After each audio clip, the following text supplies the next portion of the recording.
Boa noite, Tiago. Então, estás bom? Viva, está tudo. Tudo bem? Como é que é? Vamos à quinta meditação hoje?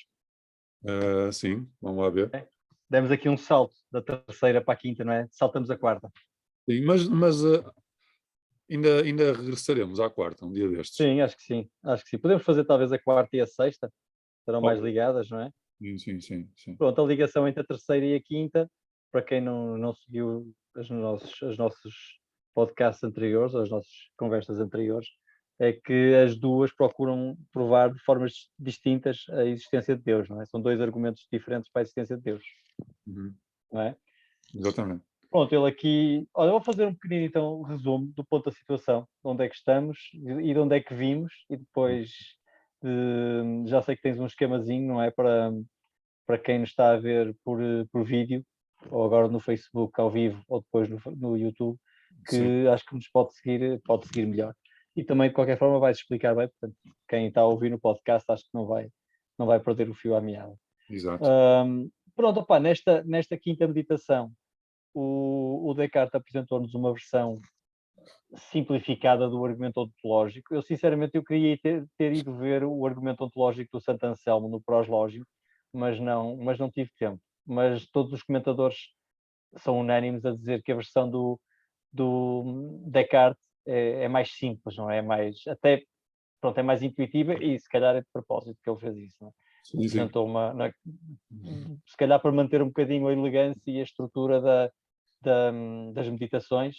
Bom, depois Sim, vamos falar um bocadinho mais sobre isto, mas o que ele queria era não uma prova muito complexa, mas quase como uma intuição, não é? Quase como uma percepção clara e distinta de algo. E a exato. forma como ele apresentou o argumento do Santo Anselmo talvez tenha perdido em complexidade e em profundidade, talvez até em persuasão ou em força lógica, Uhum. mas ganhou em clareza. Parece-me que não há grandes dúvidas. Pronto, hoje vamos ver então, desculpa lá, porque é que ele escolheu este argumento, não é? Ah, o inverno quando entra.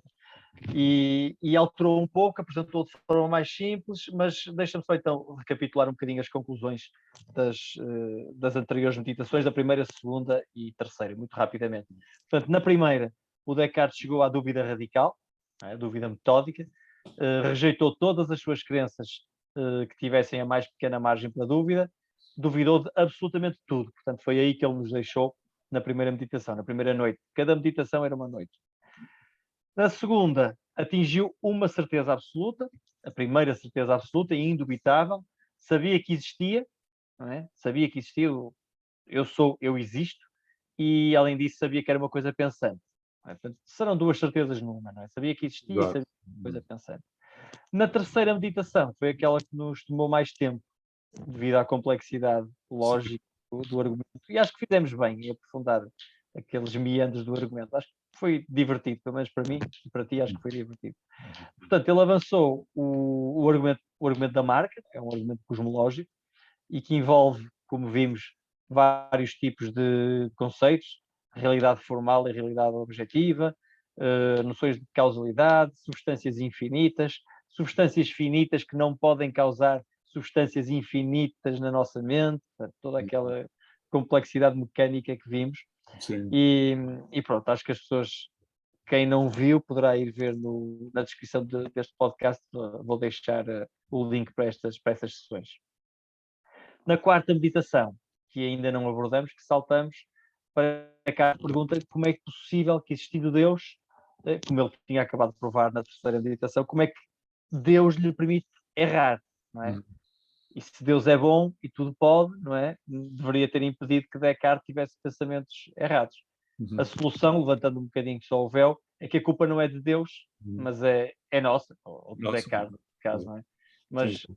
deixamos a quarta para outra altura, não é?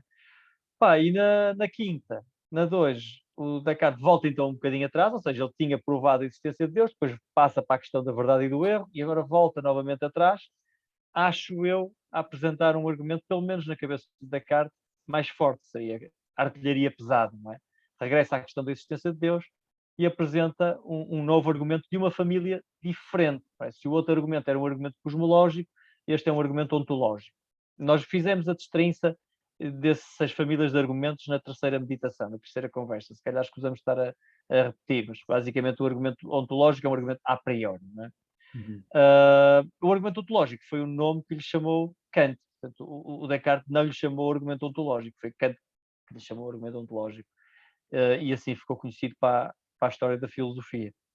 Sim. Pronto, é um argumento a priori, ou seja, nenhuma premissa deste argumento parte da experiência ou dos sentidos, mas simplesmente da razão, mais propriamente, ou seja, nem da ideia de Deus parte, não é? Enquanto que o argumento cosmológico da terceira meditação partia da ideia que Descartes tinha de Deus na sua mente, portanto, e a mente é algo que está no mundo, a ideia de Deus na mente de Descartes seria também algo que está no mundo, isto a perspectiva de quem deu o nome argumento ontológico, este argumento nem isso, parte da essência de Deus, parte da definição essencial ou essencialista de Deus. E dessa definição, que não tem que estar na mente de Descartes, não tem que estar na mente de Descartes, porque existe independentemente de Descartes pensar nela ou não, é que o Descartes vai concluir da existência. Não é? Passa então da essência de Deus para a existência de Deus. Estou a dizer um grande disparate, Tiago.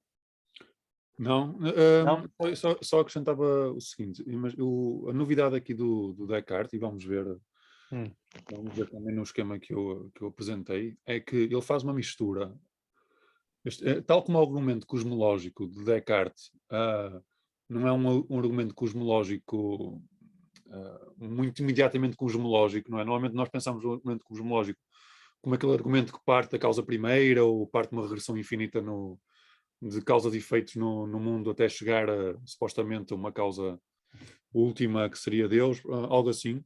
O Descartes nessa terceira meditação é cosmológico naquele sentido em que parte de um item do mundo, que é a ideia que ele tem de Deus. Pronto. E constrói disso e do princípio da causalidade, quando constrói o argumento a favor da existência de Deus. E nesse sentido é cosmológico, mas é um cosmológico bastante singular, não é? Pronto. Neste caso, o argumento ontológico do Descartes, ou a versão do argumento ontológico do Descartes, se quiseres, tem uma versão mais abstrata que herda mais diretamente a versão original de Santo Anselmo, mas depois tem aqui um ingrediente cartesiano que já o coloca um pouco fora do habitual, do apriorismo habitual do argumento ontológico. Que ele, para suplementar a sustentação do argumento, ele vai buscar o facto de realmente ter na sua cabeça a ideia de Deus clara e distinta.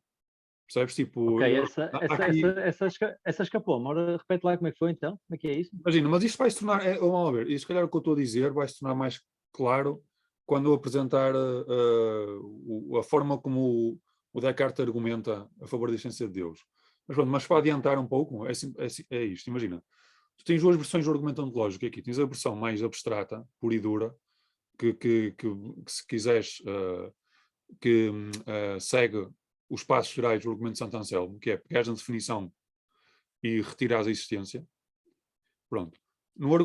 Há uma versão que até é até a primeira que o Descartes usa, que não parte propriamente de, se quiseres, de uma definição que se pudesse estipular abstratamente, independentemente daquilo que nós tenhamos na nossa cabeça, não é? Sei lá, eu posso estipular que um polígono tem 1000 lados, não é? E digo, ok, o polígono de 1000 lados tem as seguintes castais. Eu posso não conseguir imaginar esse polígono. Pronto.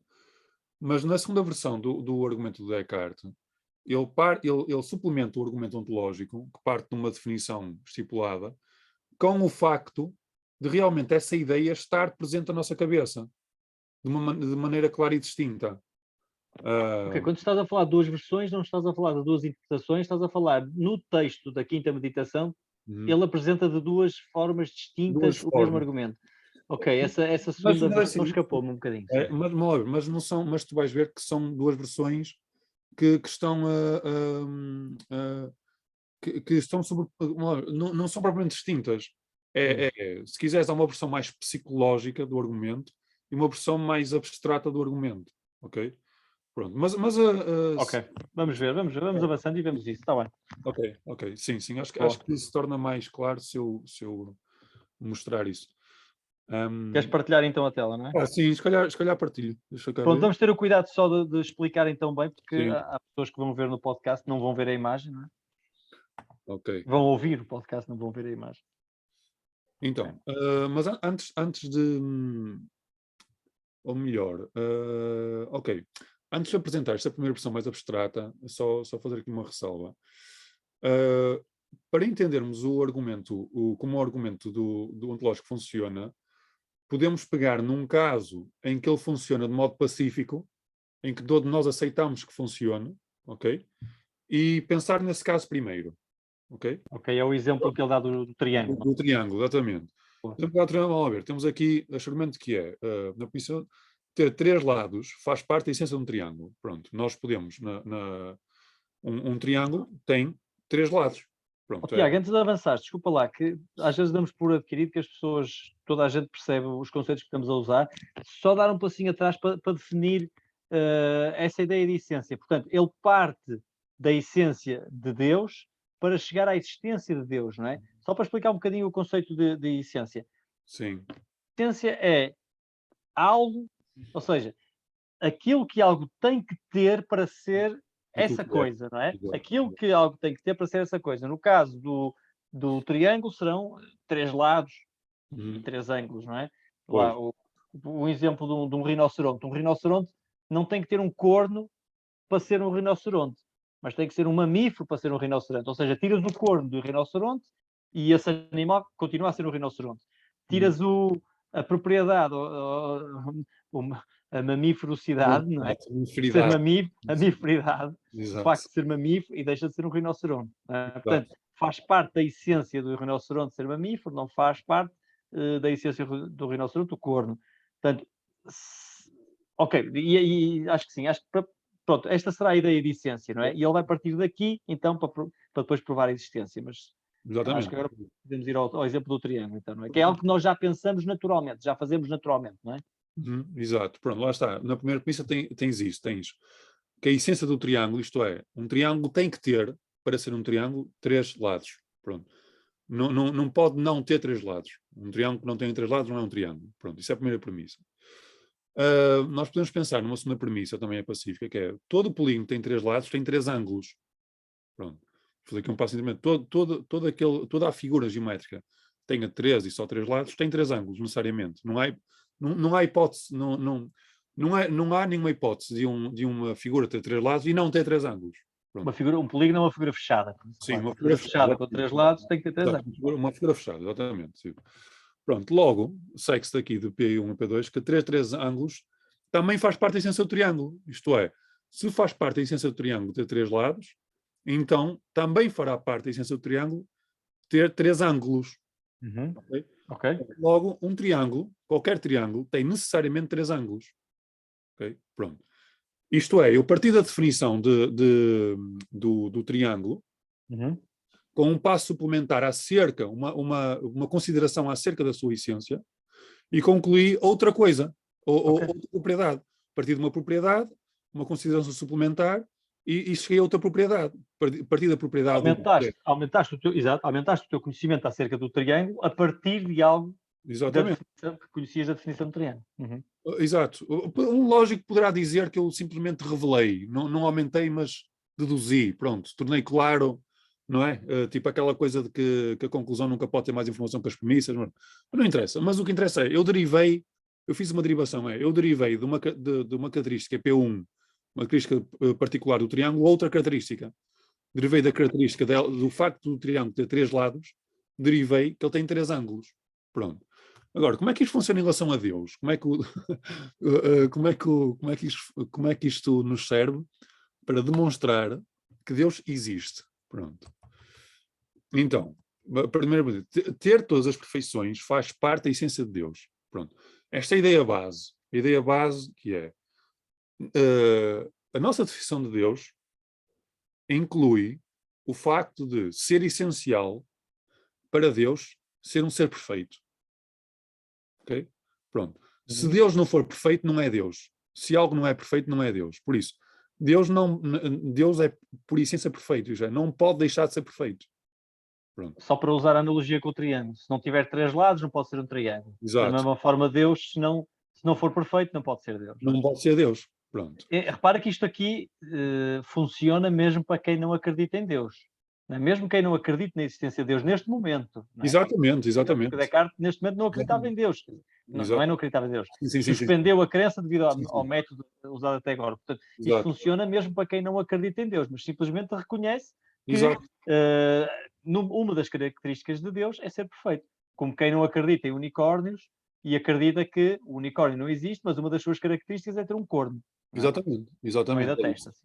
É isso, a partir desta premissa é pacífica, mesmo para um ateu, ele vai reconhecer, ok, Deus é concebido desta maneira, pronto, é um ser perfeito, pronto. Simplesmente o ateu não acredita que esse ser perfeito exista, pronto, mas a hipótese como hipótese, Deus é isto, pronto. Agora, a segunda premissa, pronto, é que é a chave disto, é que nos diz que a existência é uma perfeição. A existência é uma perfeição. Pronto. Agora, aqui se quiseres uma... Tiago, deixa-me só parar-te um bocadinho. Ele diz, agora já não me lembro bem no texto, ele diz que a existência é uma perfeição ou que a existência é mais perfeito que a não existência. Que é diferente, não é?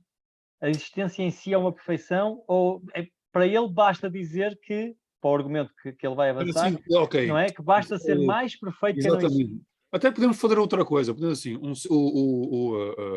um ser perfeito tem que contemplar a existência, pronto, senão é menos perfeito. Um outro ser qualquer teria algo mais perfeito do que ele, que seria a existência, e ele teria a não existência. Okay. Para mim aqui a existência é uma perfeição, é um bocado estranho, pronto, mas é uma qualidade, a existência é uma qualidade que um ser perfeito tem que ter, pronto, vamos falar assim. Pronto. Logo, aqui esta, tal como ao triângulo há pouco, logo a existência faz parte da essência de Deus. Isto é, se a existência, neste caso, estou a dizer, é uma perfeição, isto é uma qualidade que um ser perfeito tem que ter e não pode deixar de ter, então a existência faz parte da essência de Deus. Pronto. Tal como os três ângulos fazem parte da essência do triângulo. Logo, Deus existe necessariamente. Pronto. Ok. Vamos fazer assim. Eu agora vou pôr aqui uma versão mais simples, a versão B, que é mais rápida. Então, a versão B, que é... ou melhor, a versão B, agora, a diferença aqui da versão A, desta versão geral, para estas duas versões, para a versão A e para a versão B, é a seguinte: aqui parte de uma definição de Deus, ou seja, de uma crítica de Deus, em abstrato. Tipo, em abstrato, Deus é o ser tal que tem todas as perfeições. Pronto.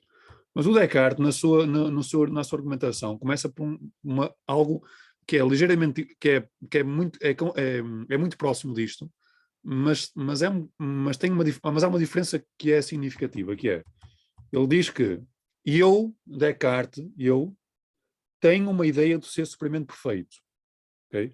Eu não estou simplesmente a lançar a hipótese de que é concebível algo com as características tais. Ele está a dizer, eu tenho em mim a ideia de um ser perfeito. Ok? Pronto. Tal como eu já nos tinha dito, foi esse o ponto de partida, aliás, do argumento 3, do argumento da meditação 3. Cosmológico da marca. Exatamente. Ele partiu do facto de ter essa ideia. Pronto. Então ele diz, eu tenho uma ideia de um ser supremamente perfeito, ou seja, um ser que possui todas as perfeições. Pronto. É esta a ideia que ele tem na cabeça dele. A existência necessária é uma perfeição. Pronto. Isto é, a existência necessária é, se quiseres, é um ser eterno que existiu sempre e irá existir para sempre. Pronto. Portanto, existe um ser supremamente perfeito, isto é Deus. Pronto. Este é um argumento parecido com o anterior, pronto, mas corta uma premissa, ou melhor, nem corta nenhuma premissa, corta uma conclusão intermédia. Pronto, passa logo para a essência de Deus. Mas a ideia é a mesma, a ideia é exatamente a mesma. Simplesmente o Descartes parte da ideia que tem na cabeça. Em vez de partir de uma ideia estipulada, parte de uma ideia que ele tem na cabeça. Pronto. E depois, ainda só para acabar, temos aqui a versão A, que é aquilo que faz, que se quiseres, é aqui que está o toque cartesiano na versão, não é, deste argumento ontológico, que é nós vimos na meditação 3 que o Descartes está persuadido que tudo aquilo que ele percebe, todas as ideias claras e distintas correspondem à verdade. O Descartes tem esse critério de verdade, tipo, aquilo que eu consigo perceber claro e distintamente, eu posso afirmar que é verdadeiro. Pronto. E o Descartes diz, tudo o que percebo claro e distintamente, como contido na ideia de algo, é verdadeiro a respeito dessa coisa. Porquê é que ele nos diz isto? Isto vem de uma linha de argumentação que ele estava a seguir nessa meditação, que é aquilo que nós dissemos há pouco do triângulo, que é quando eu penso num triângulo, tudo aquilo que eu penso claro e distintamente acerca do triângulo é verdadeiro. Por exemplo, eu penso que o triângulo tem 3 ângulos. Pronto. Então isso é claro e distinto para mim. Então isso é verdadeiro em relação ao triângulo. Por exemplo, eu penso que a soma dos ângulos do triângulo é igual a 180 graus. Por exemplo, e isso é claro e distinto para mim. É outra característica verdadeira em relação ao triângulo. Sei lá, mais características. Sei lá, olha, o teorema de Pitágoras. Eu percebo o teorema de Pitágoras. Consigo perceber que o quadrado de hipotenusa é igual à soma de quadrados dos catetos. Pronto. A partir do momento em que eu percebo isso é claro e distinto para mim, é outra característica do triângulo. Pronto, isto é, como regra geral, o Descartes estipulou que, em relação a algo, quando eu consigo perceber nesse algo características claras e distintas, então essas características fazem parte desse algo. Okay? Pronto. O Descartes dizia que isso é verdade em relação a esse algo, se eu consigo perceber isso claro e distintamente. Por isso, o Descartes pega nisso para argumentar a favor da existência de Deus, que diz: tudo o que eu percebo claro e distintamente como contido na ideia de algo é verdadeiro em respeito a essa ideia. Por exemplo, em relação aos triângulos, se eu consigo perceber claro e distintamente que o triângulo tem 3 ângulos, então isso é verdade em relação ao triângulo. Pronto. E depois eu percebo claro e distintamente que a existência necessária está contida na ideia de Deus. Isto é, o Descartes está persuadido de que é tão claro que um triângulo tem 3 ângulos como a existência necessária está em Deus, como Deus tem a existência necessária. Para o Descartes isto é igualmente claro e distinto. Tiago, deixa-me ler a passagem onde eu acho que ele diz isso. Eu não tinha visto essa diferença de versões, mas sim, estou a perceber que podes lê-la aí. Mas eu acho que ele apresentou o argumento ontológico dele, ou este argumento, a versão simplificada do argumento de Santo Anselmo, em 3 frases. À maneira de Descartes. Como Descartes tem feito também muitas das suas demonstrações, em 2, 3 frases arruma o assunto. Não é? E eu li essa parte, essa prova do argumento para a existência de Deus no parágrafo 7. Okay? Quando ele diz, não sei se a nossa tradução é a mesma, mas sem dúvida não descubro menos em mim a ideia de um ente sumamente perfeito do que a ideia de uma figura, um triângulo, por exemplo, não é? Ou um número quaisquer. Ok? Portanto, não descubro menos em mim a ideia de Deus, de um ente sumamente perfeito, do que a ideia de uma figura ou um número qualquer. Portanto, está a equiparar aqui a noção que tem de Deus, ou a ideia que tem de Deus, da noção que tem de um triângulo. Okay? Sim. Segunda frase. Não conheço menos clara e distintamente que pertence à sua natureza, do ente sumamente perfeito, e existir eternamente. Okay. Portanto, não conheço de forma menos clara e distintamente, lá está o critério que tu frisaste, clareza e distinção. Não conheço menos claro e distintamente que pertence à sua natureza existir eternamente, do que conheço que aquilo que demonstra de qualquer figura ou número pertence também à natureza desta figura ou deste número. Que a soma dos ângulos tem 180 graus, não é? Que são 3 lados, que tem 3 ângulos, por aí fora. E a terceira frase, isto é a segunda frase. Terceira. E assim, mesmo que não fossem verdadeiras todas as coisas que até agora, nestes dias, pensei, não é? A existência, isto é muito interessante, a ver esta parte final. Mesmo que não fossem verdadeiras todas as coisas que até agora, nestes dias, pensei, mesmo que não fossem verdadeiras, ele ainda parece que está sobre a influência do gênio maligno. Sim, pelo menos a admitir essa possibilidade. A existência de Deus devia, pelo menos, ter para mim o mesmo grau de certeza que até aqui atribui às verdades da matemática. Exato. Lembras-te que na segunda meditação, ou na primeira, agora não me lembro, acho que foi na primeira, não, na primeira, desculpa, ele só pôs em causa as verdades da matemática com a hipótese do gênio maligno. Exato. Não é? Sim. Portanto, Sim. pronto, ele aqui diz que tem tanta certeza da existência de Deus quanto tem das verdades da matemática, mas parece-me que neste ponto aí, aqui, onde ele está na quinta meditação, ainda há sombra da dúvida, ainda há a possibilidade da dúvida, porque ele diz, mesmo que não fossem verdadeiras, tenho que ter tanta certeza quanto tenho das certezas da matemática. Sim? Não sei Sim, se é, leste esta pequena nuance aqui. sim, lá está. Lá está. É porque é por isso que eu pus aqui a versão A. A versão A é uma versão psicológica, se quiseres. Que é, e ele diz, lá está, aqui, se quiserem, há aqui dois critérios em jogo. Há o critério epistemológico da clareza e distinção, pronto. E depois há o critério lógico, se quiser, da decorrência da definição, não é? Para a existência. Pronto. Uhum. O critério lógico, acho que é melhor, percebe-se melhor aqui, não é? Uhum. Nesta versão do argumento. O critério epistemológico, que percebe-se melhor aqui, isto é, no critério epistemológico, o Descartes, ok, tem que se descontar agora a influência do gênio maligno, não é? Porque se o critério epistemológico só funciona se suspendermos por um momento a dúvida hiperbólica. Pronto. Porque se ela estiver ainda vigente, não há critério epistemológico nenhum que se salve. Não há. Porque não é? Enquanto. Pronto. Mas isso também depois encerra problemas. Porque esse próprio critério epistemológico acaba por ganhar a sua força em função da existência de Deus, não é? Aquela coisa do círculo cartesiano, não é? Que falamos. Mas, pronto, mas isso podemos deixar agora para depois, que senão A fica parte das críticas, não é? Sim. senão é uma confusão danada. Mas pronto, mas o critério epistemológico que o Descartes nos está aqui a propor, que faz parte desta versão A, suspendendo por momentos o gênio maligno, é: se eu consigo perceber claro e distintamente que a existência necessária é um atributo de Deus, então, dado que aquilo que eu acredito claro e distintamente é verdadeiro, então Deus tem necessariamente essa característica. Isto é, Deus tem a característica de existir necessariamente. Logo, Deus existe necessariamente. Pronto.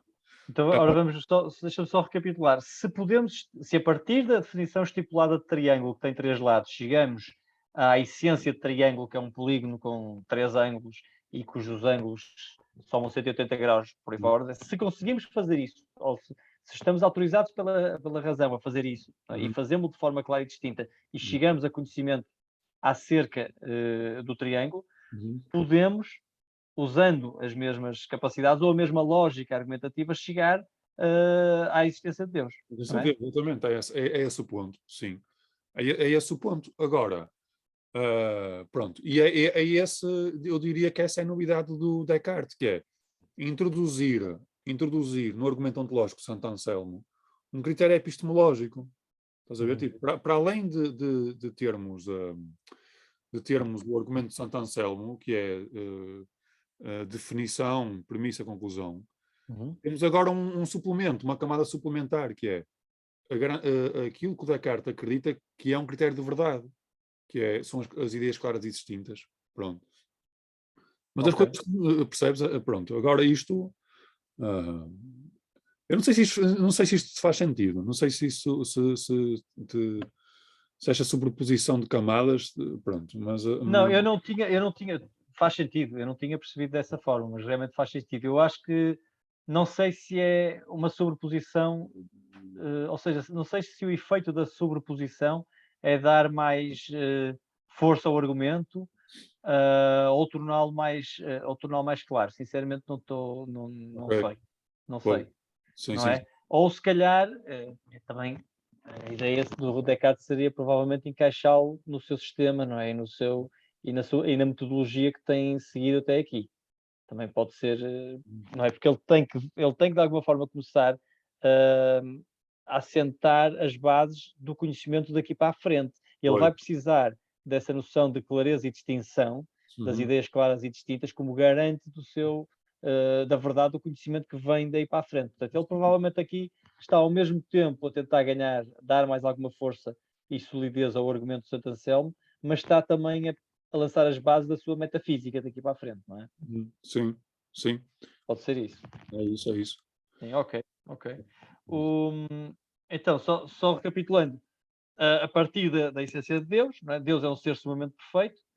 Como vimos há pouco, mesmo quem não acredita em Deus terá de concordar que a perfeição é uma característica, não é? Deste ser supremo. Se não fosse perfeito, não seria um ser supremo, não seria Deus, não é? Teríamos que arranjar outro. Não é? Então, daqui da ideia de Deus, que tem todas as perfeições, a tal definição estipulada por nós como a de triângulo, não é? Que Deus é bom, sabe tudo, pode fazer tudo, e, acima de tudo, existe, não é?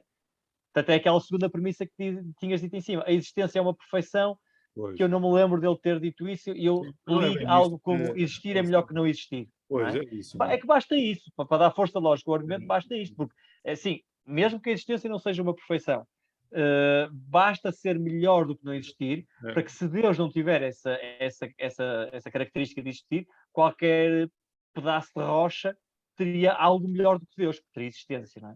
Exatamente, é isso. Portanto, a existência não terá que ser uma perfeição. Portanto, os passos serão algo como Deus é perfeito, tem todas as perfeições, no mais alto grau, não é? Existir é melhor que não existir, logo um ser que existe é um ser mais perfeito que um ser que não existe.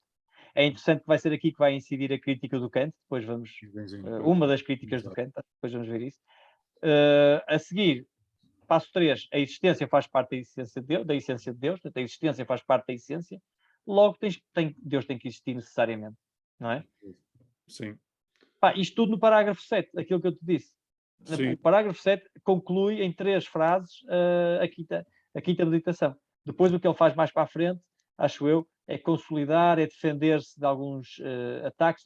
Lembras-te da parte da imagem do monte e do vale, não é? Não sei se lembras? Sim, lembro. Sim.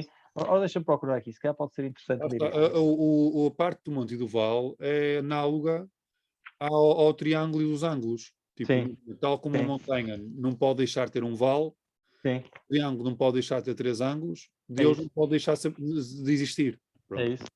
Mas ele defendeu-se de forma muito engenhosa de algumas críticas. Ora, repara, na 8, no parágrafo 8.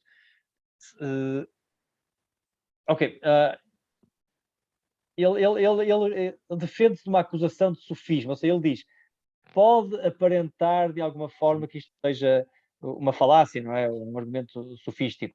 Mas se olhar, é o que ele diz agora, estou a citar, se olharmos mais cuidadosamente, torna-se manifesto que a existência pode separar-se tanto da essência de Deus como da essência de um triângulo.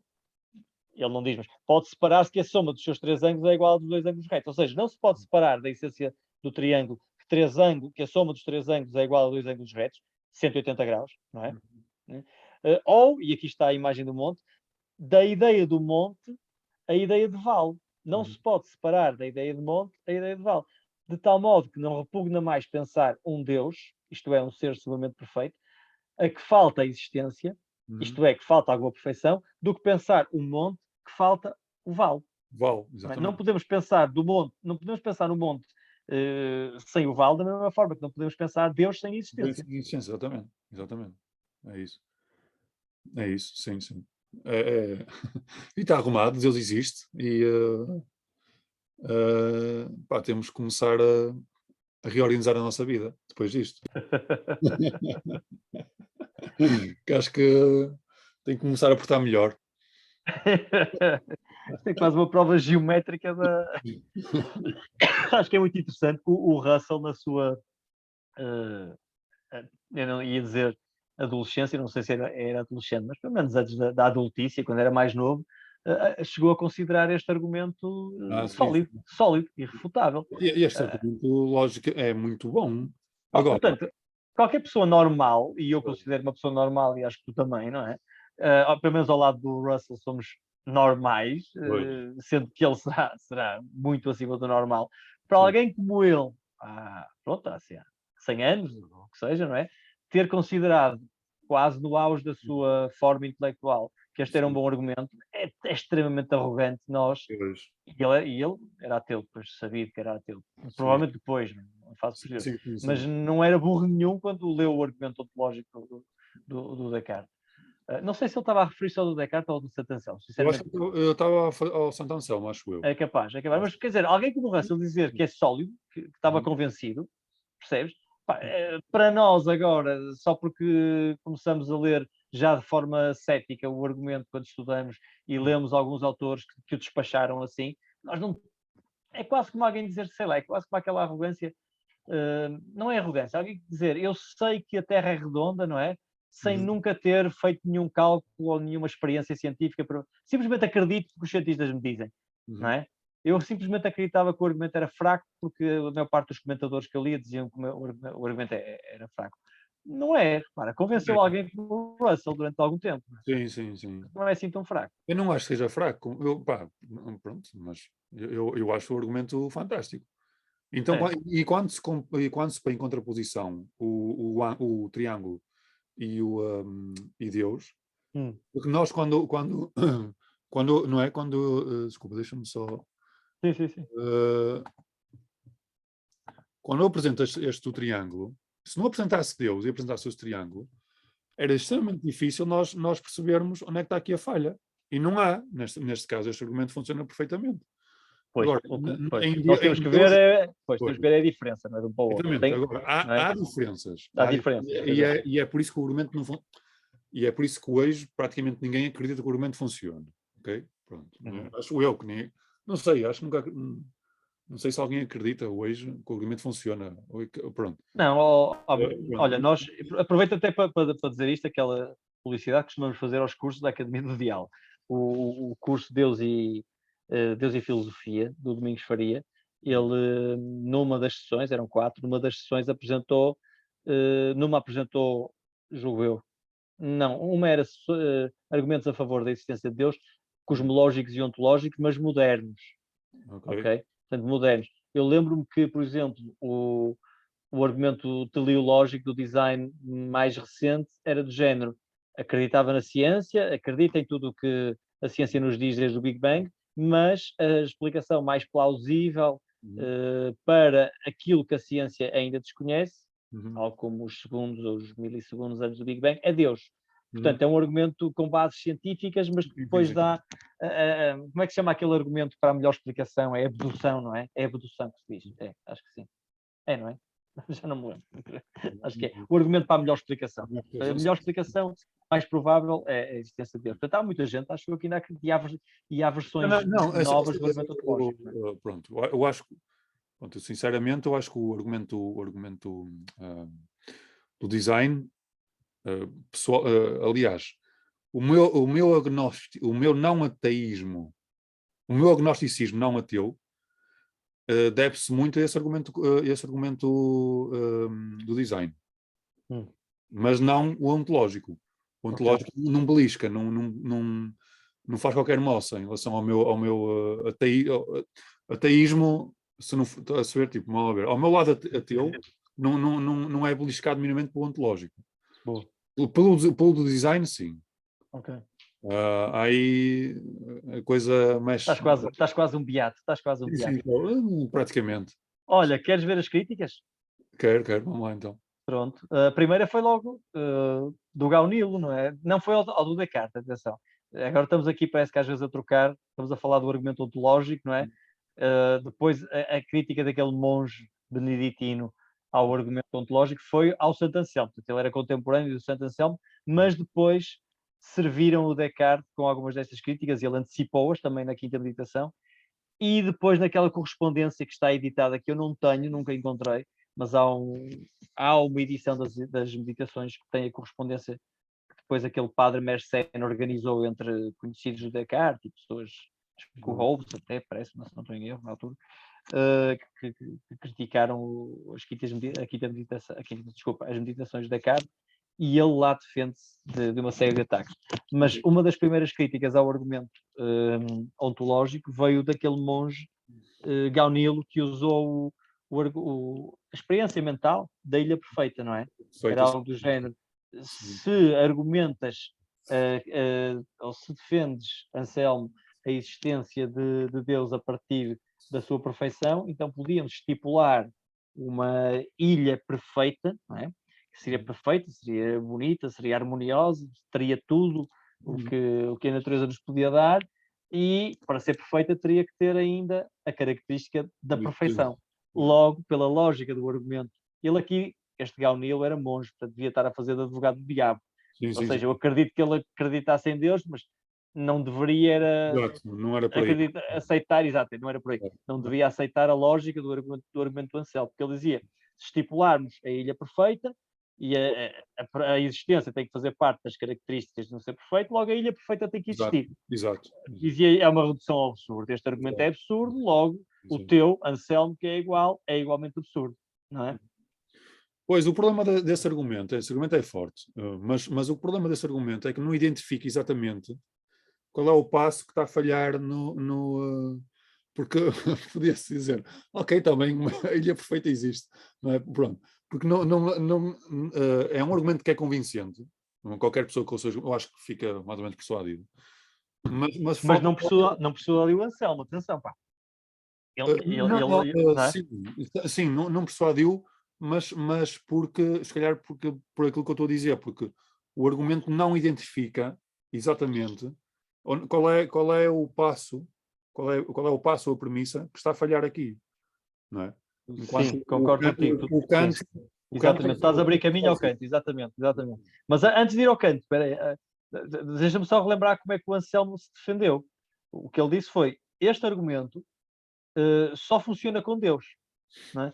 Quem deu os exemplos de triângulo não foi do triângulo, acho que não foi o Anselmo, foi o Descartes. Este argumento só funciona com Deus, não é? Só de Deus é que podemos dizer isso. Se essa ilha perfeita fosse assim tão perfeita ao ponto de ter de existir por ser perfeita, essa ilha era Deus.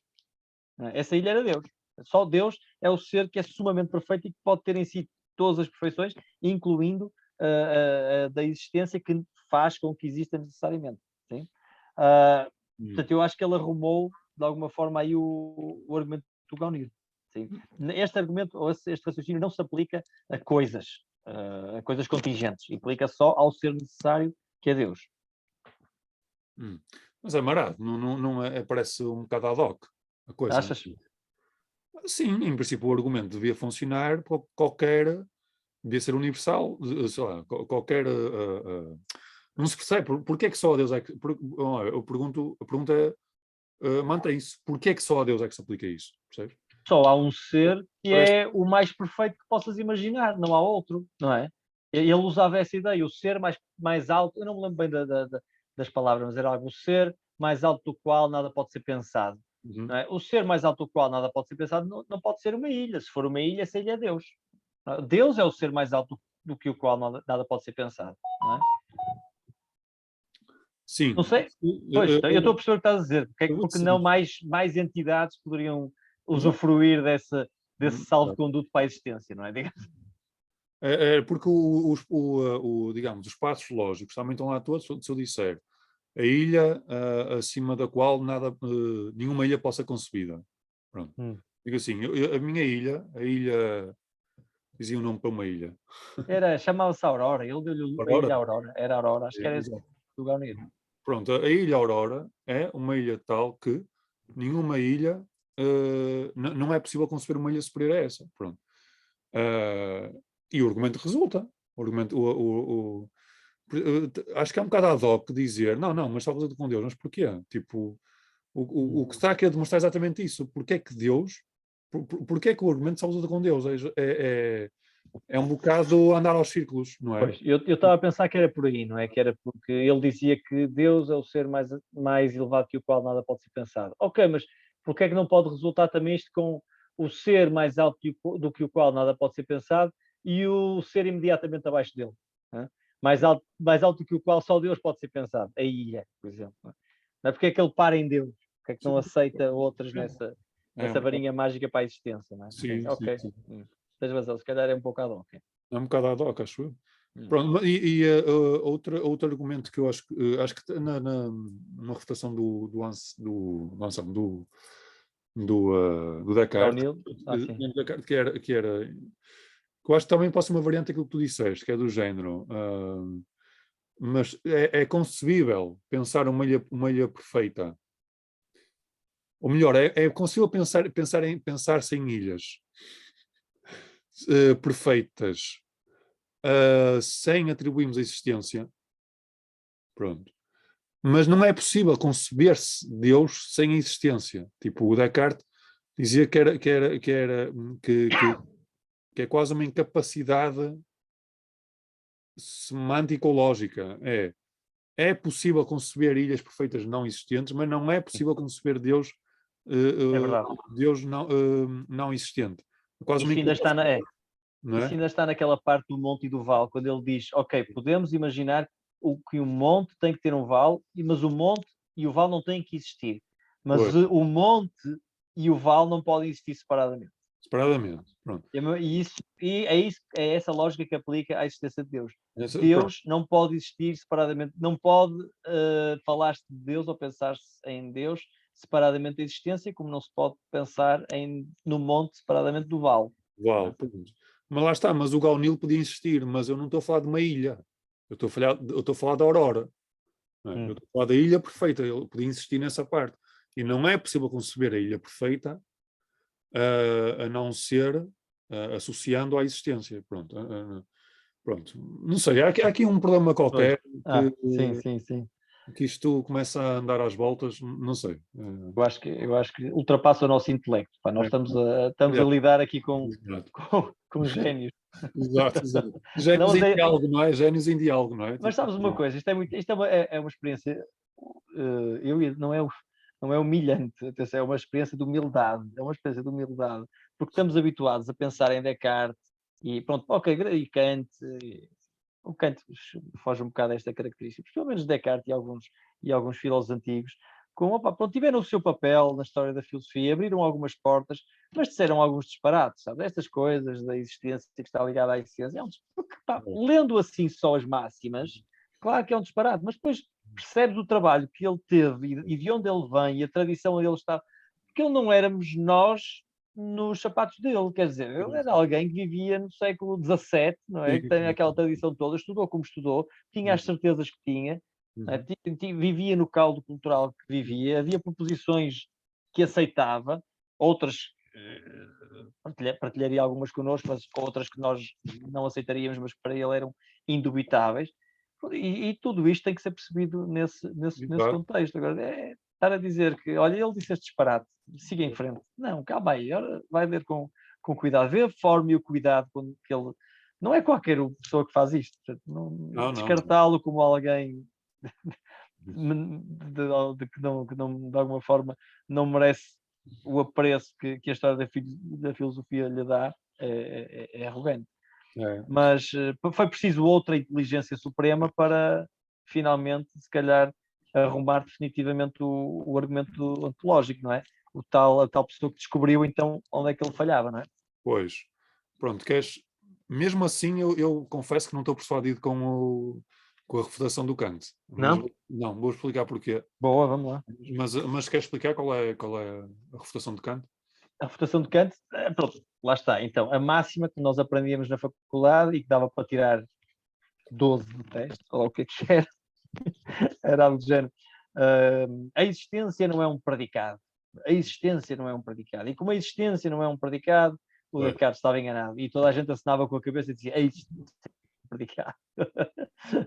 Mas basicamente é algo pá, eu gosto de pensar no exemplo, algo como quando tu dizes a banana amarela está em cima da mesa e depois a seguir dizes a banana amarela está embaixo da mesa.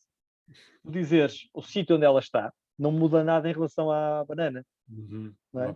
Dizer a banana existe ou a banana não existe, sim, não muda nada em relação à banana, muda só o sítio onde ela está.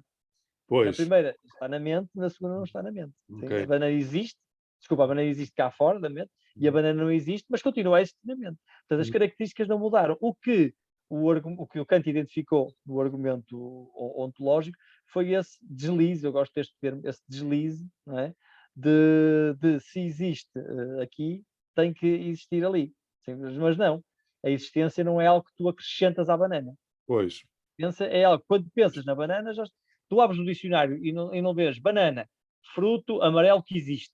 Não, é fruto amarelo. Unicórnio é um cavalo alado, não é alado, por acaso, unicórnio, um cavalo com um corno. Depois é que vais verificar se existe ou não. Mas para verificar se existe ou não, tens que abrir os olhos e olhar cá para fora. Não podes abrir o dicionário e ver lá a existência ou não existência. Isto não te diz nada. Da definição não podes passar para a existência real da coisa. Basicamente é essa a crítica, não é? E onde é que ele apontava então as armas? Era aquela premissa que tu lhe falaste, a existência é uma perfeição. Não é? Era aquela premissa que estava lá em cima. A existência não é uma característica, logo a existência não é nem perfeito nem imperfeito. Sim. Não é um atributo. Não é? A existência não é um predicado. Sim. É essa a crítica, sim. Pá, mas eu tenho algumas dúvidas em relação a isso, confesso. Eu posso agora também, não é? Porque quando se diz que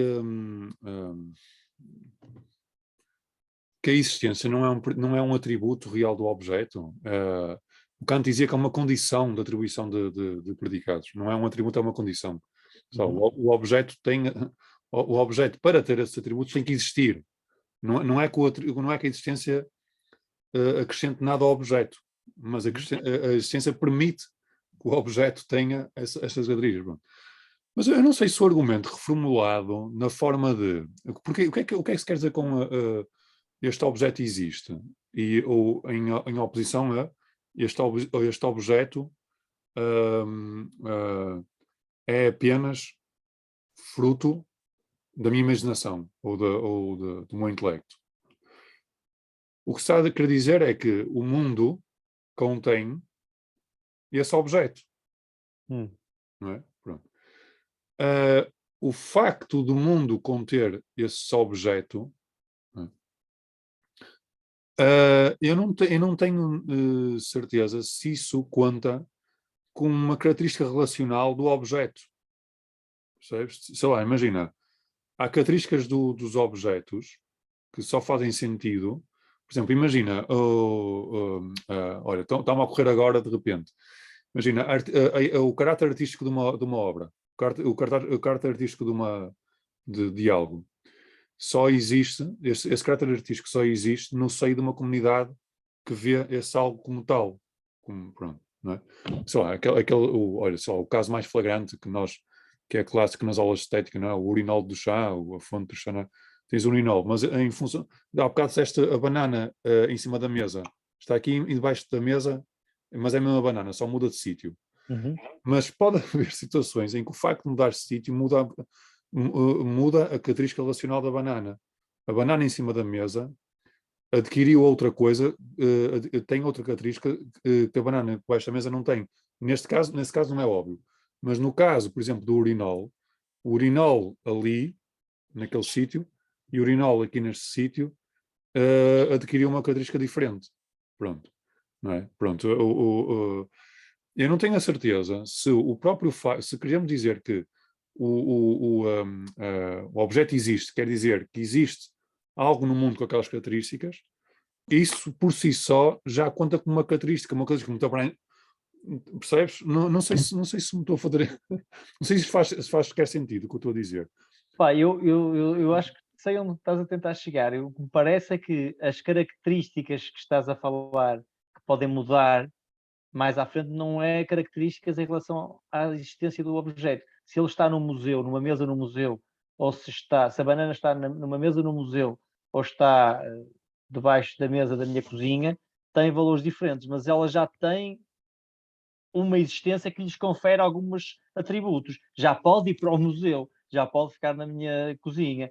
Portanto, já passou aquele nível que a todo custo o argumento do Descartes quer fazer Deus passar, que é aquela cortina da existência. A banana já passou isso, e depois terá vários graus de existência, graus de importância, ou algo assim. Mas para isso teve que ter passado antes aquela cortina, tem que existir, digamos assim. E Deus não passou essa cortina das ideias, está cá atrás. Deus não consegue simplesmente passar, sobretudo por essa ideia da perfeição, não é? Que tem que ser um atributo, não é? Eu, sinceramente, a mim convenceu-me. Não só convenceu-me, como explicou e mostrou-me o que é que está a falhar no argumento do Descartes, não é? Não, É esse elemento. Porque imagina, quando tu falas de uma personagem fictícia, por exemplo, há bocado falaste do unicórnio. É natural, não é tão, para mim não é tão nítido, e se calhar estou a insistir nisto, olha, e estou-me a arriscar, porque se calhar é uma coisa tão óbvia, mas se calhar não estou a ver bem eu próprio. Mas para mim é um atributo normal de um unicórnio ser uma personagem ficcional. É um atributo, percebes? Tipo, ou o Pato Donald. O Pato Donald tipo, tem ele existe no mundo ficcional. Fora assim, tipo, o Pato Donald tem uma existência. Existe no mundo ficcional. Pronto. O Pato Donald não é nada. É algo que existe no mundo ficcional. Ou um triângulo existe, se calhar, para quem é platónico, não é? Existe no mundo das ideias platónicas, pronto, mas não tem uma existência real. Pronto. Nesse sentido, existem propriedades que têm a ver com a pertença das coisas ao mundo espaço-temporal. Por exemplo, o Pato Donald tem uma existência particular, que é num universo ficcional, de uma dada comunidade. O triângulo tem a seu nível de existência no mundo etéreo platónico, e este computador tem uma existência neste mundo, no mundo espaço-temporal. Pronto. Isso são características, eu tendo a pensar que isso são características dos objetos também. O Pato Donald é um tipo de objeto, é o que estás a dizer, não é? Exato, é um tipo de objeto que não tem uma existência real, tem uma existência ficcionada. O triângulo é um tipo de objeto que também tem uma existência, não é ficcionada neste caso, é um tipo de existência abstrata, não é? E o meu computador ou o meu carro, o que seja, nós próprios, temos uma existência material, não é? Temos uma existência material que é no espaço e no tempo. Pronto, eu não sei se o Descartes está a dizer que é uma perfeição, se quiseres, ter uma localização espaço-temporal, ter uma materialização no espaço e no tempo. O teu computador, digamos assim. Não é? Como o meu computador, percebes? Tipo, Mas isso nós vimos na terceira meditação que ele fazia a distinção entre a realidade atual, formal, e a realidade objetiva. Parece-me que ele assume que a realidade formal é superior à realidade objetiva. Tanto que havia aquela noção de que algo inferior na realidade formal não podia causar algo superior na realidade objetiva. Só algo superior na realidade formal é que podia criar algo superior na realidade objetiva. Portanto, ele hierarquiza esses níveis de realidade atual. Mas repara, mas aí até vai ao encontro daquilo que eu estou a dizer. Imagina, a realidade de Deus, a realidade objetiva da ideia de Deus, melhor, a realidade formal de Deus é superior à realidade objetiva da ideia de Deus. Ou seja, ele próprio está a estabelecer que se a realidade formal... Qual é a diferença entre realidade formal e realidade objetiva, então? Realidade formal é a realidade das coisas que existem realmente. Não é? A realidade objetiva é o conteúdo, é o objeto da minha ideia, não é? É aquilo para a qual a minha ideia aponta. Não é? Estás a ver? Tipo, mesmo nessa lógica, há aí uma diferença. É como se... Mas essa distinção do Descartes só por si é uma confusão. Não, mas eu acho que isso salva o Descartes da ideia de que Deus poderia existir noutra realidade que não a realidade atual. Eu acho que para ele o mais perfeito dos níveis é o atual infinito, é a substância infinita. Percebes? E eu acho que ele não se ia contentar em dizer que Deus tem a realidade do Pat Donald. Exato. É esse o meu ponto. Justamente, como é uma qualidade não ser ficcional, percebes? Deus, sendo perfeito, não pode ser meramente ficcional. Tem que ser real. Pronto. Mas esse é o ponto do argumento ontológico, parece-me. Agora, o ponto do Kant é que ele não tem bases para passar dessa necessidade de ser real para ser realmente real, ser atualmente real. Havia essa necessidade para ele ser esse ser perfeito, segundo a definição estipulada pelo Descartes, com todas as perfeições, inclusive a existência. Ótimo, diz o Kant, mas nós não temos como saber isso. Repara que o Kant até abre a porta para a possibilidade da existência de Deus. Só fecha a porta é a possibilidade do conhecimento da existência de Deus. É diferente. Eu percebo isso, mas o que eu digo é, mas o Kant, a premissa do Kant é a existência não é um predicado. Okay? Pronto. Eu estou a tentar defender que os níveis de existência são predicados, isto é, a qualidade de seres ficcional, a qualidade de seres abstrato, a qualidade de seres localizado espaço-temporalmente, para mim, são predicados. Ok, já percebi. Ok, está bem, está bem. Pronto, mas será um tipo de predicado que não interessa ao Kant. Desculpa, ao Descartes, diria ele. Não, tipo de predicado o Descartes até podia usar aquilo que eu estou a dizer para dizer assim, ok, em vez de dizer a perfeição a existência é uma qualidade, eu vou dizer algo do género. Situar-se no espaço e no tempo, materialmente, é uma qualidade. Se ele dissesse isso, já era muito mais difícil usar aquele chavão do predicado não é, a essência não é um predicado. Se a premissa fosse vestida por situar-se no espaço e no tempo materialmente, é uma qualidade. Não é? Se a premissa fosse essa, podíamos refutá-la na mesma. Não estou a dizer que isto é prova de bala. Não, meu Deus, não, claro que não. Não é? Mas eu estou a dizer é que acho que resiste um pouco à ideia logo chapada de que a existência não é um predicado. Aquilo que eu acabei agora de estar a saber. Eu acho que ias adiar.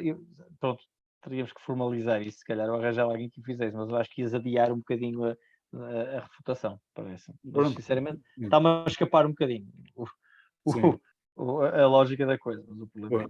Mas estás a ver mais ou menos o meu ponto? Ou sim, acho que sim. Okay. Acho que sim. Olha, eu acho que há outra crítica mais geral. Essa será a crítica mais... Não sei se queres acrescentar algo à crítica do Kant. Não. Era esta. Pronto, é esse apontar, não é? Que nós sempre ouvimos dizer que é ilegítimo passar da definição de existência para o atributo da existência, porque a existência não é um predicado, é o substrato de outros predicados. Ok. Mas eu acho que o Kant, olhando mais, de forma mais... Eu chamo-lhe arquitetónica, ele aí estaria a trabalhar como um engenheiro, a ver o funcionamento lógico da peça, mas ele mesmo de uma forma mais geral, mais arquitetónica, eu acho que ele pode criticar, ou podia criticar o argumento de outra forma, né? Pegando no sistema, ou na crítica kantiana, onde ele procurou encontrar os limites da razão. Não é? Quando o Descartes diz que aquilo que existe na realidade é mais perfeito que o que não existe na realidade, a premissa 2, outra vez, não é? Quando ele diz o que existe na realidade é mais perfeito que o que não existe na realidade, sim? Logo Deus tem que existir, porque senão um calhau qualquer teria um atributo mais perfeito do que ele. Sim? Não é? E isto, claro, parece-nos intuitivamente verdadeiro, não é? Mas só podes aceitar esta ideia como necessariamente verdadeira porque ela aparece a ti e a mim, na nossa perspectiva humana, como necessariamente verdadeira. Na perspectiva transhumana, a perspectiva do número, não é? A perspectiva além do humano, além das nossas capacidades, nós não estamos, não nos é permitido dizer que aquilo que existe na realidade é mais perfeito do que não existe na realidade. Pode haver uma série de outras dimensões, além da realidade e da não realidade, que nós não somos capazes de conhecer, porque o nosso sistema cognitivo, a nossa linguagem, os nossos conceitos, não é? O nosso corpo biológico só reconhece os polos real, não real. Mas podem haver uma série de outros atributos, uma série de outras formas de realidades, outras coisas quaisquer, em que fazem com que a não existência seja de alguma forma mais perfeita que a existência, ou a não existência na realidade formal.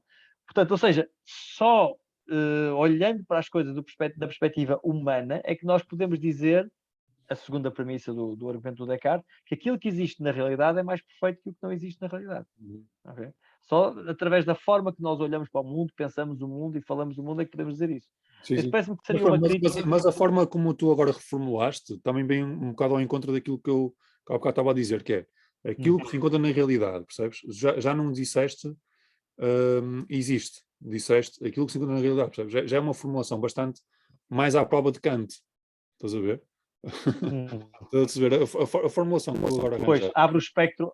É bastante mais blindada, é mais à prova de Kant. Isto é um abre o espectro da realidade, não é? Exatamente, é isso.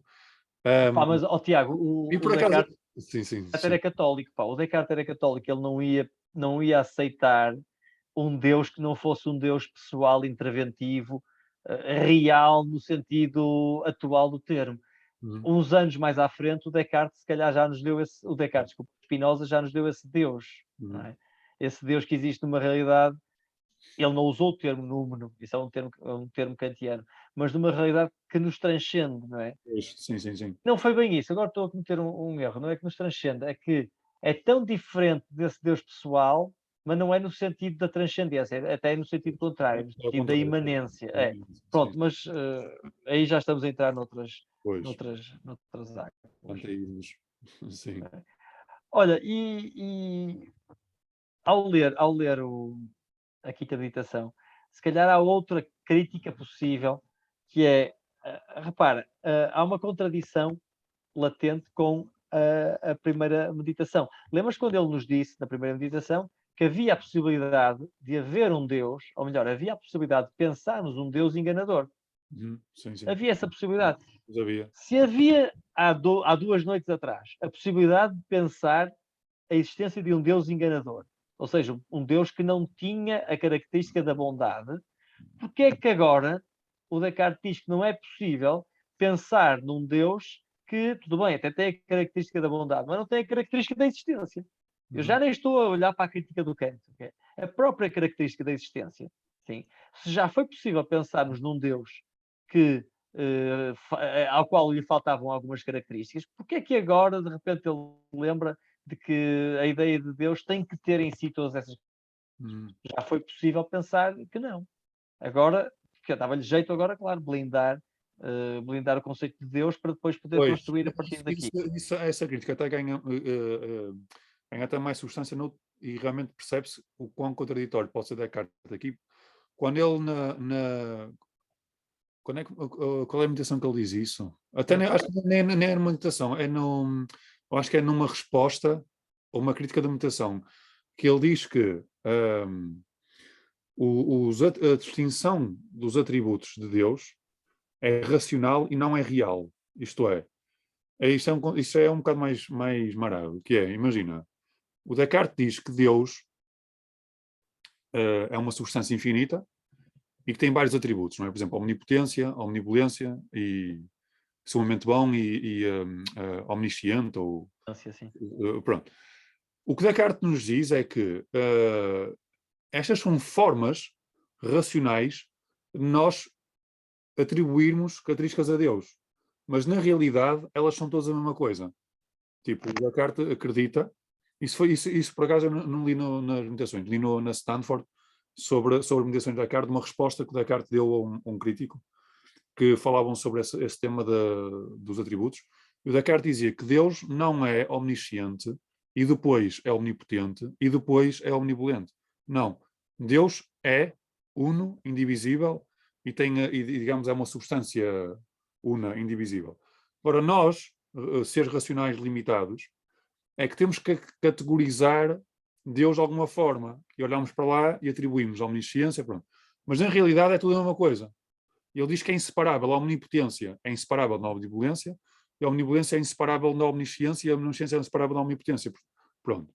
Aquilo que tu disseste realmente ainda torna a coisa mais problemática, porque se é possível pensar um Deus omnipotente, não é?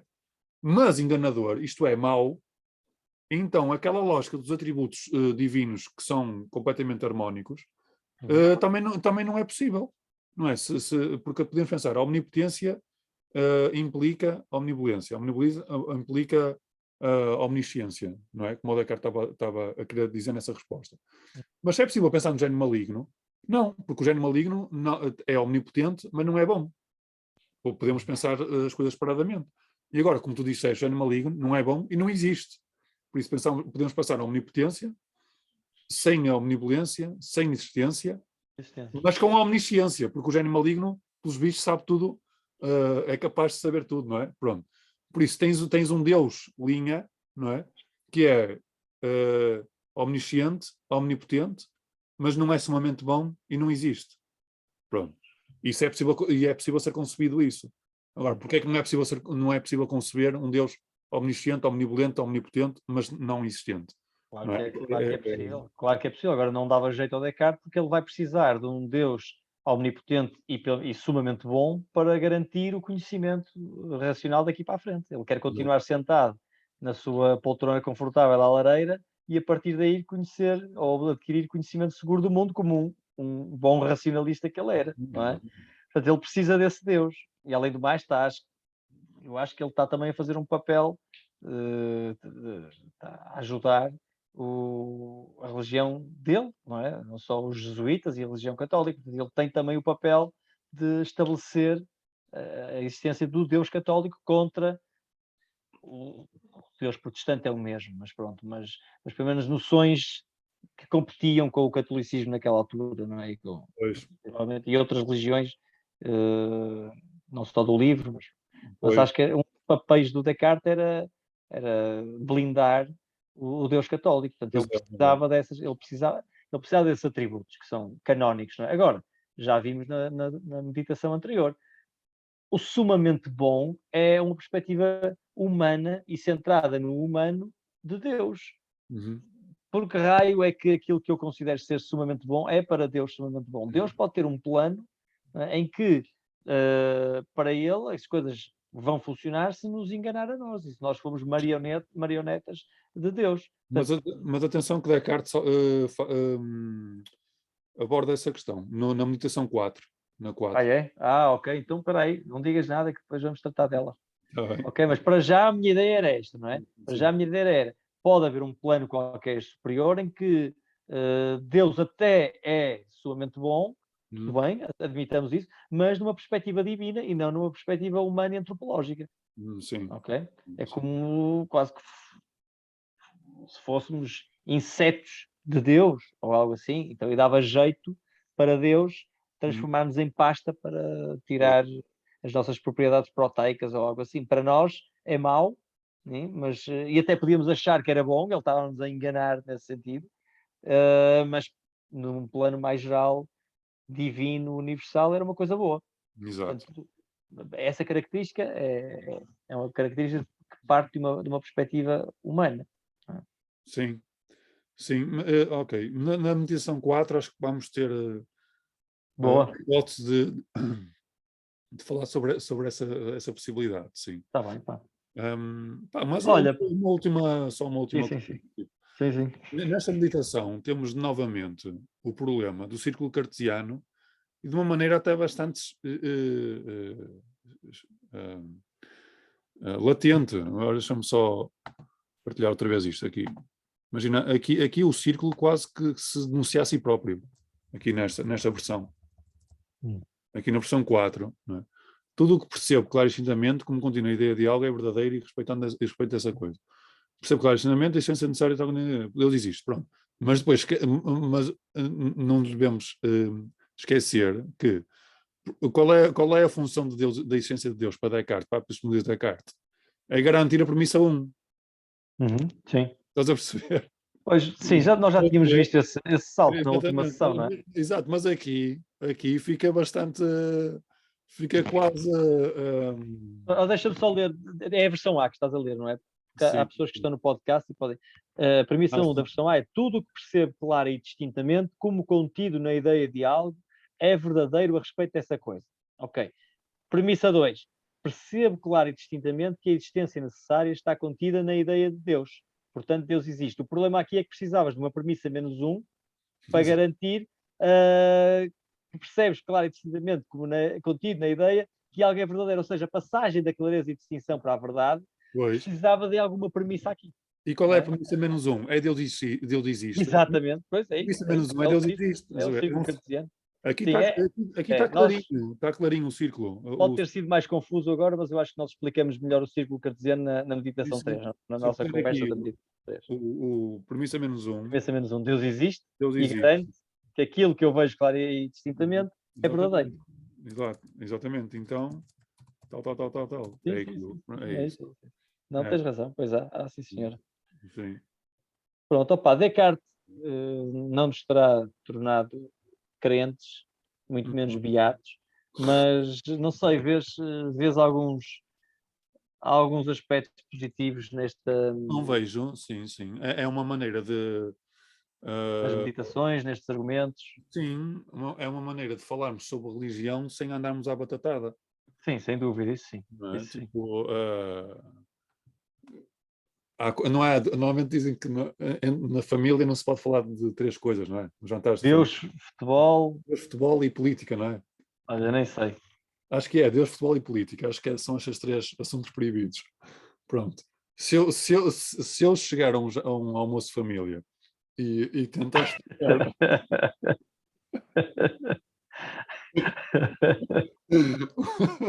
o argumento ontológico de Deus, estás a ver? Não, começa logo por quê? Se eu falar sobre religião, Começas logo por dizer a existência não é um predicado. E agora? exato, O que é que eu ia dizer sobre isso? acabou. Exato. Mas se eu começar a falar sobre, num almoço de família, sobre o argumento ontológico de Descartes, sobre a existência de Deus, o pessoal não se vai chatear comigo, vai ficar a olhar para mim e vai ter pena de eu, se calhar, pronto, olha, acontecer alguma coisa. Pronto, mas em princípio ninguém se vai exaltar muito, não é? Não sei. Mas olha, pelo menos deu-nos algumas armas, não é? Ou Sim. alguns conhecimentos para ir desmontando e ajudando a desmontar alguns argumentos de alguns Sim. crentes. Pode ser interessante também, não é? Eu acho que isto não são argumentos para fortalecer a crença. O que não Pois. quer dizer que quem acredite vá deixar de acreditar ou acreditar menos por Uhum. achar que estes argumentos não funcionam. Eu não conheço Sim. ninguém que se tenha tornado crente porque leu o argumento ontológico. Pois. Não conheço. Acho que as pessoas usam mais estes argumentos para fortalecer uma crença que já têm, não é? Sim. Mas, de qualquer forma, se perceberem que o argumento não funciona aqui e ali, eu acho que ele, sinceramente, apesar da tua tentativa há pouco, eu acho que ele, sinceramente, falha. Quer no... Convenceste-me na parte do Gaunil, talvez, na parte do Kant, eu acho que o Kant foi definitivo, sinceramente. Acho que também estou a ver mal alguma coisa.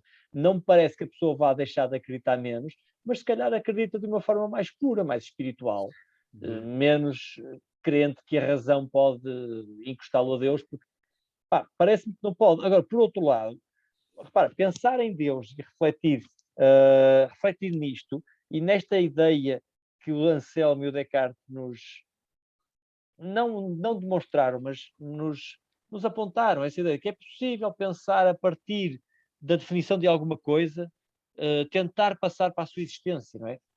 E Descartes mostrou que já fazemos isso com verdades da matemática e da aritmética e da geometria e por aí fora, não é? Portanto, só esse chamar de atenção para isso, olha lá, nós já fazemos isso dessa forma, já raciocinamos de forma a priori, sem a experiência, e já chegamos a conclusões muito interessantes que usamos no dia a dia a partir de definições de coisas, ou seja, coisas que existem independentemente da nossa mente, daquilo que nós achamos dela. O triângulo tem 3 lados, independentemente de nós acharmos que tem 3 lados.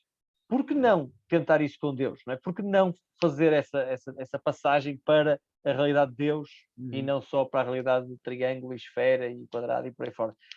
Eu acho isso de uma coragem ou de um arrojo intelectual admirável. Sim, isso eu também acho.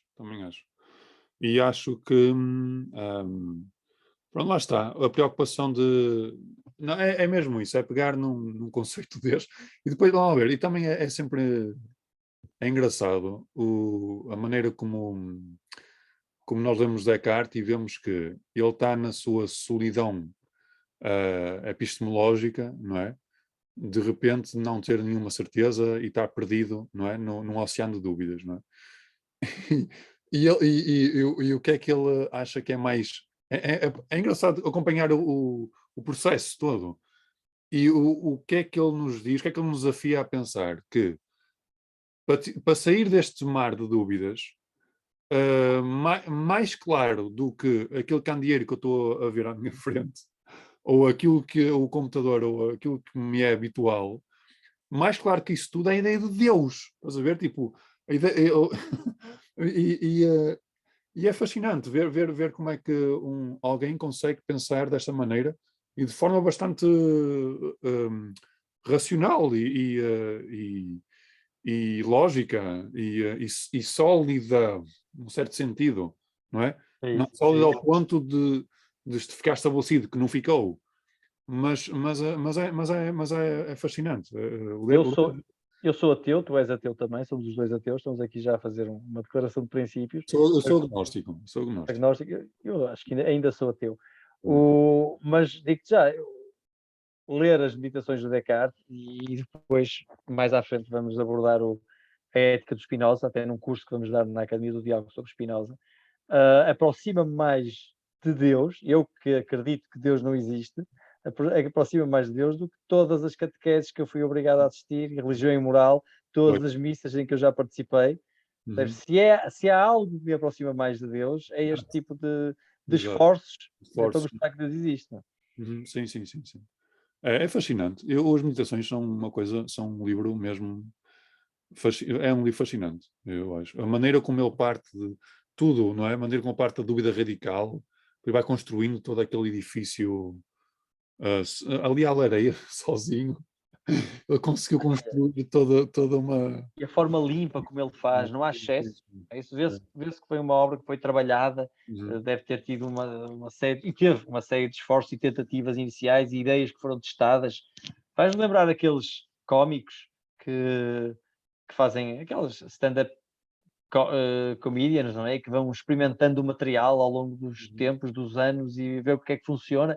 Eu acho que ele chegou aqui às meditações e já sabia o que é que ia funcionar e as coisas encaixaram ali direitinhas. Pá, ele, em 3 frases, como nós vimos atrás, apresentou o argumento cosmológico. O argumento ontológico foi apresentado em 3 frases. Pau, está feito.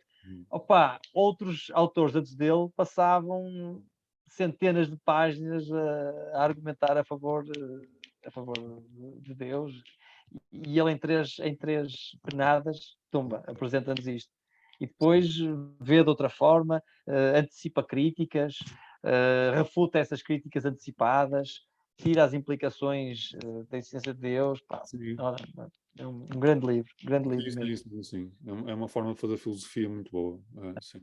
Já temos a 4ª e a 6ª, não é? Agora temos que ver quando é que as mandamos abaixo. Depois vemos isso, sim. Está bem. Ok, Tiago.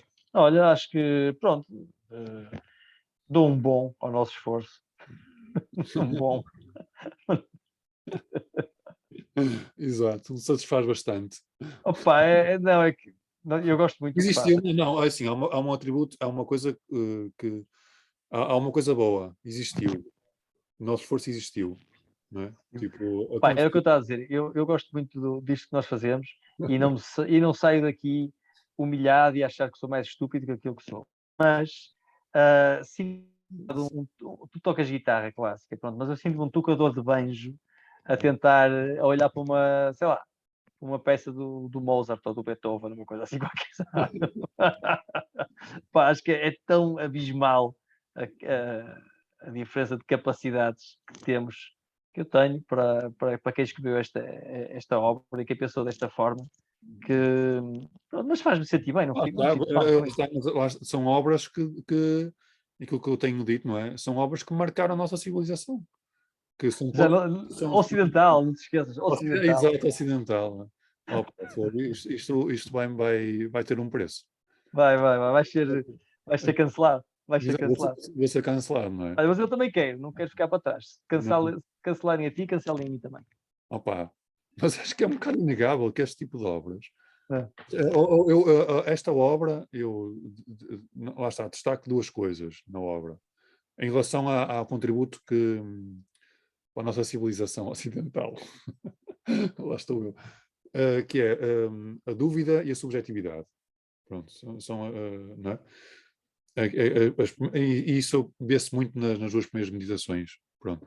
Depois as outras meditações é uma espécie de expansão lógica ou de tentativa de Descartes resolver o imbróglio a que ele próprio se meteu na primeira e na segunda. Não é? Pronto.